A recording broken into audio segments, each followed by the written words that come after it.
Hello, cruel world. Here's an interesting question for you. What's the difference between murder, there's been a murder, and manslaughter? My name is Dr. Sohom. I'm a consultant forensic psychiatrist. I assess mentally disordered offenders for a living so that you don't have to. Well, manslaughter is the unlawful killing of another human being without malice aforethought.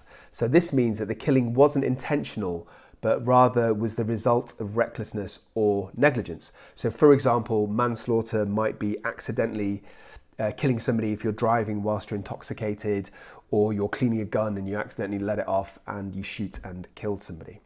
However, murder is obviously a more serious crime, and it's defined as, and I quote, the unlawful killing of another human being with malice aforethought. With malice aforethought. So you had the intention to do something maliciously. So basically what that means is that the killing was intentional and the perpetrator either definitely intended to kill the victim, or they knew that their actions were likely to result in death. So not definitely wanted to kill them, but knew that it's probably going to happen.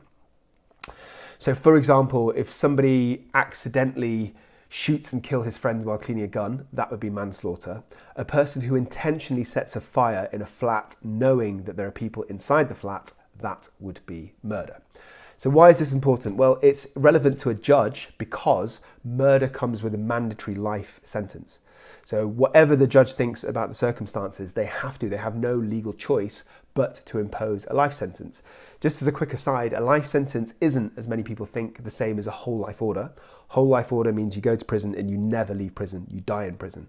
Life sentence means that you have a tariff, a minimum amount of time that you spend in prison. That tariff depends on the circumstances of the murder. And then once you leave, you're on probation for the rest of your life. So you're not in prison, but you're on probation, you're followed up, you're observed, you're supervised for the rest of your life.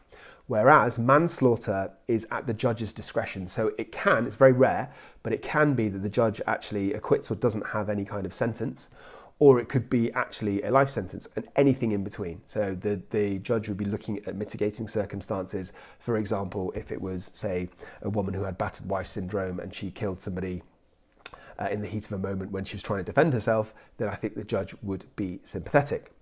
Why is all of this relevant to me as a forensic psychiatrist? Because there is a special psychiatric defense.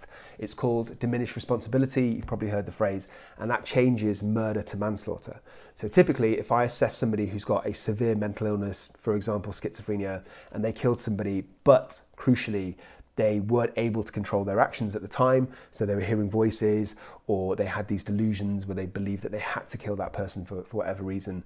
And if I can get the evidence of that, not just listening to what they tell me, but look at all the evidence, medical notes, CCTV footage, etc., if I can prove that, then they will get manslaughter rather than murder. They might end up with a hospital order, which means they go to hospital for long-term rehabilitation rather than prison. Hope that all made sense. Let me know what you think in the section. Watch the rest of my videos on my YouTube channel, A Psych for Sore Minds. I cover a range of topics, a smorgasbord of issues related to mental illness, offending, and the crossover betwixt the two. That's all from me. Have a blessed day, and do not forget, I love you.